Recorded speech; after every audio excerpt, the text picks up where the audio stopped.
What if you'd imagine this nasty, scary thing we call anxiety not as the problem, but as a guard dog that's highlighting a problem that's been going on for a while, something underneath? The other day I was talking to Brandon and Steve on one of our group live calls, and we were talking about some patterns and some behavior that anxiety had brought to light during our journey. And coincidentally, that same week, one of our other mentors, Mirka, was reflecting back to the anxiety recovery journey, and she said, well, anxiety is giving you the lessons you didn't know you needed.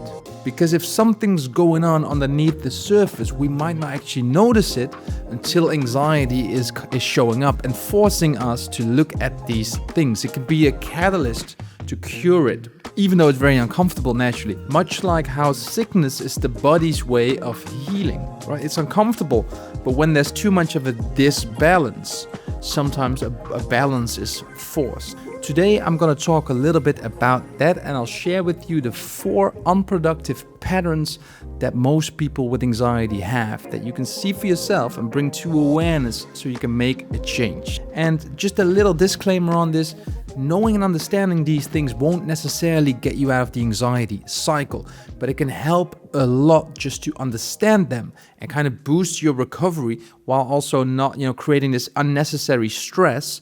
And even after recovery, you want to direct your life in a way that supports you. So even if you can handle way more stress, you don't want to be stressed out all the time. I'm going to talk a little bit about that later. In life, there are certain events and stresses, some things we don't like, some things that put a lot of stress on us. It's part of it. It's like, things like loss, grief, financial stress, or relationship breakups, or trauma, divorce, those kind of things. And how we deal with them, though, can be quite random, like a roll of a dice. Because often we don't know how to deal with these things, and our brain will help us by trying to kind of come up with, coping mechanisms or developing these patterns in an attempt to help us, right? And they're not always helpful or productive patterns. Basically, we're kind of like lucky if we develop good ones, or unlucky if we develop unproductive ones. So I want you to understand that you aren't simply just this way. This is not necessarily who you are. Your brain has automatically created some of these patterns. And life isn't like cause and effect. It's not like because of this trauma, because of this breakup, this pattern is now something you do and you're stuck with for the rest of your life. It's correlated, but it doesn't mean it's got to stay this way. You can look up Adler psychology or teleology that explains more about this. It's a very interesting read. So that's why I want you to know about these patterns so you become aware of them, whether you are already recovered, going through it, or have yet to start your recovery journey. It's very important to see which of these patterns you have that may have caused you to go into that anxiety cycle in the first place.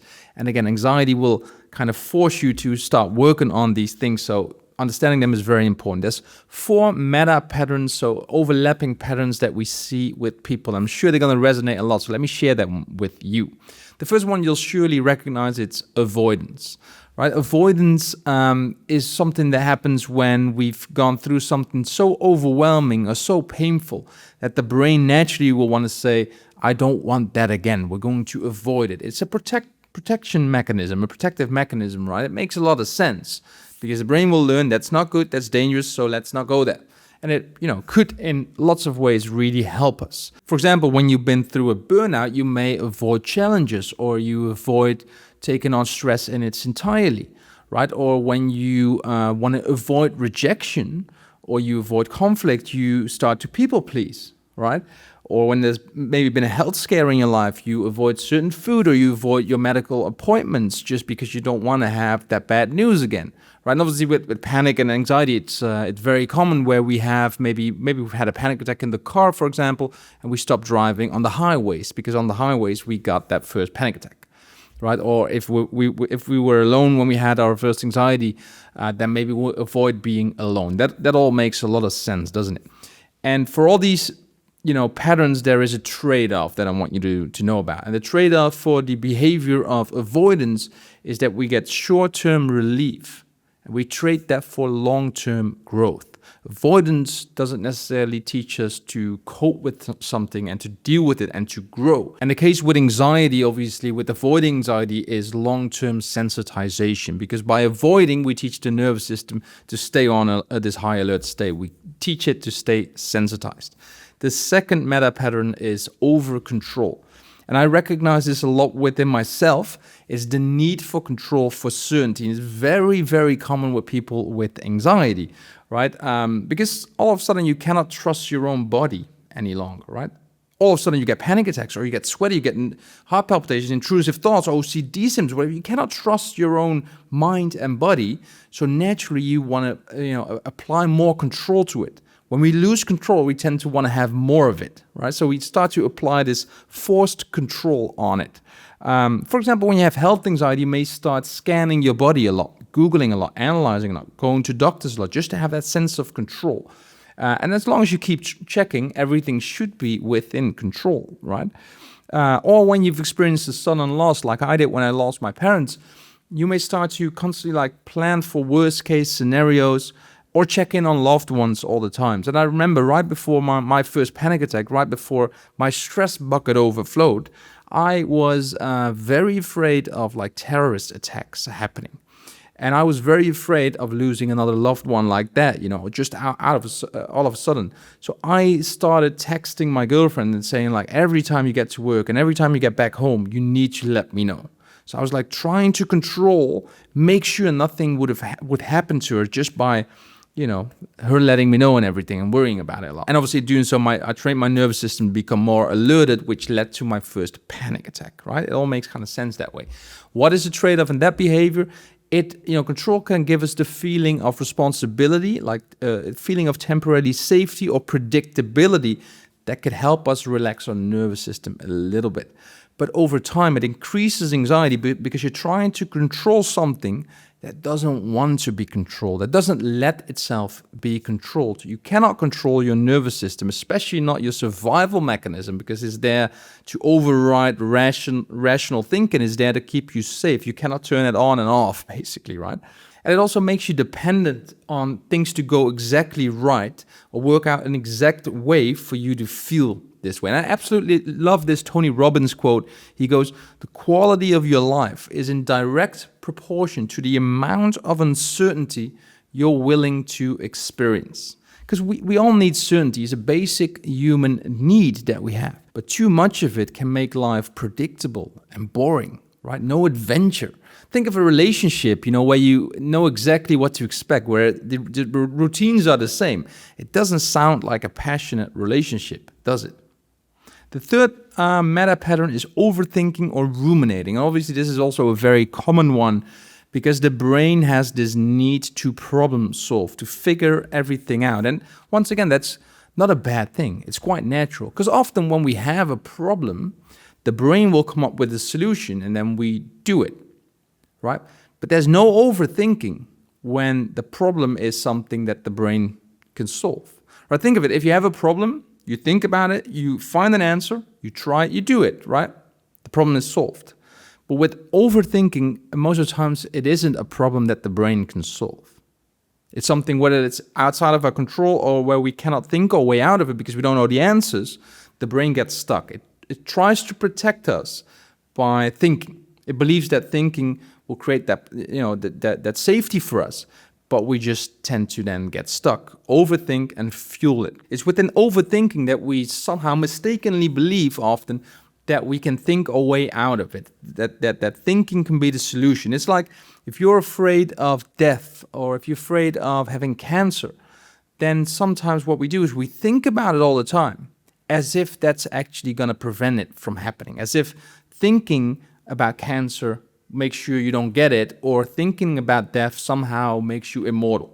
We all know that isn't the case, right? So that is a thing that's very important to kind of recognize. A couple examples are like when you have made a fool out of yourself, when you've been embarrassed in public. I sure have been there. you start to kind of replay that conversation for days, or you go through it for days and days as if you can still do something about it.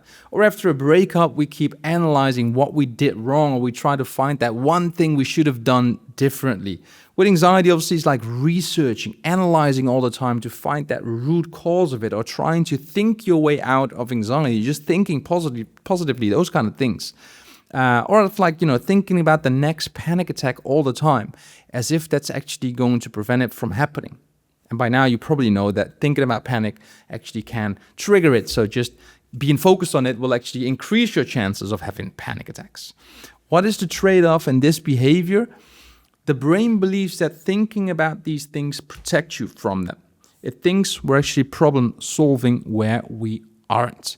We're just fueling stress, because when we can't find the solution in our brain, we basically waste energy and we create more stress. And that stress bucket keeps spilling over. It keeps filling up. If you don't know what I talk about, I have this analogy for the nervous system that I call the stress bucket.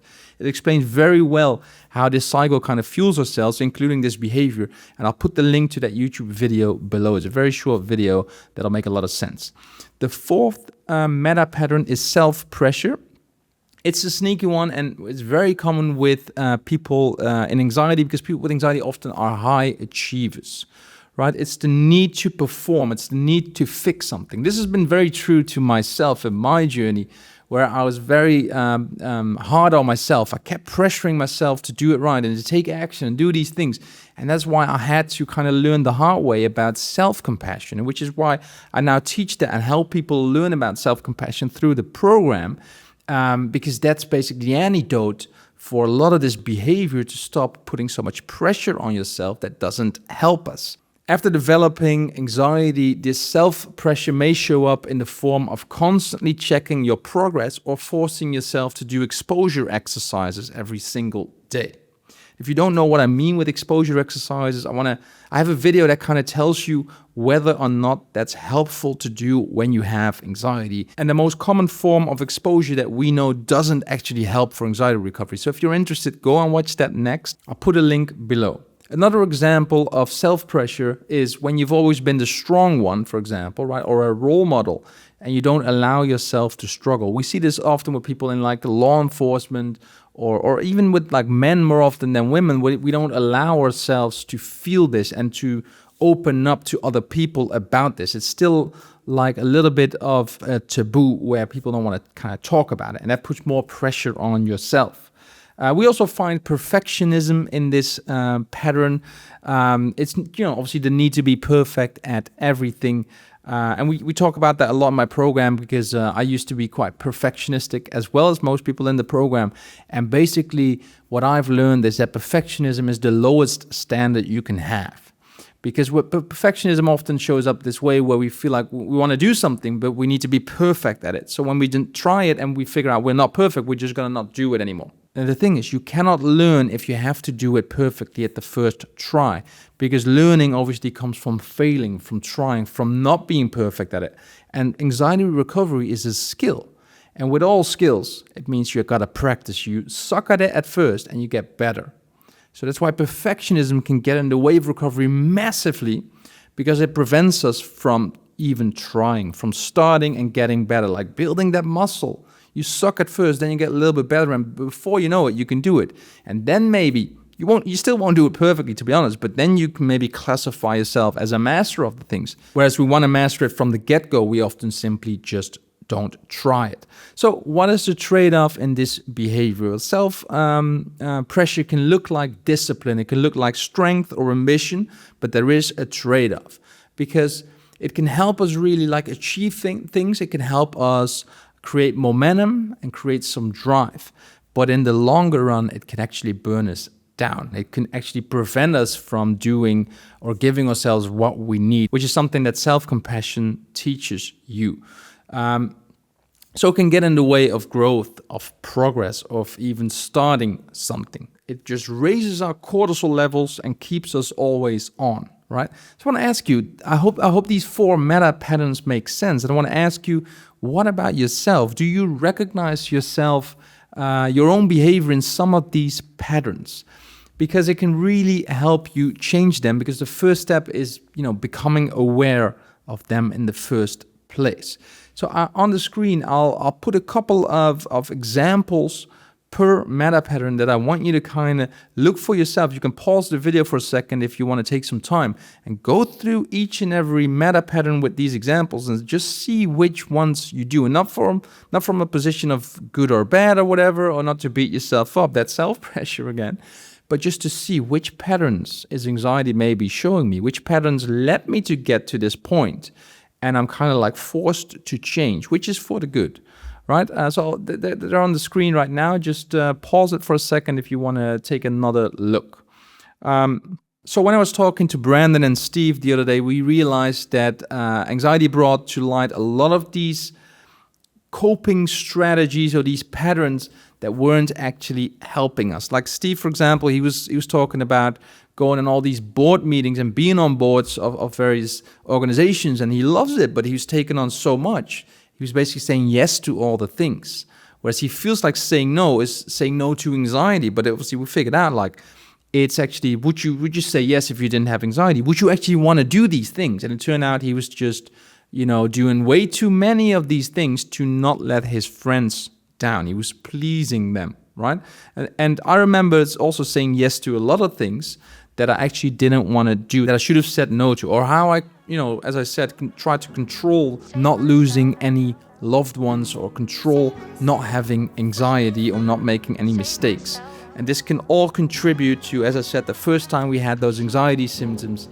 And it's anxiety giving us this hard lesson we didn't realize we needed. And in order to overcome and stop these patterns, we need to be aware of them, as I said. And if anxiety recovery does one thing, it's forcing you or making you aware of these patterns.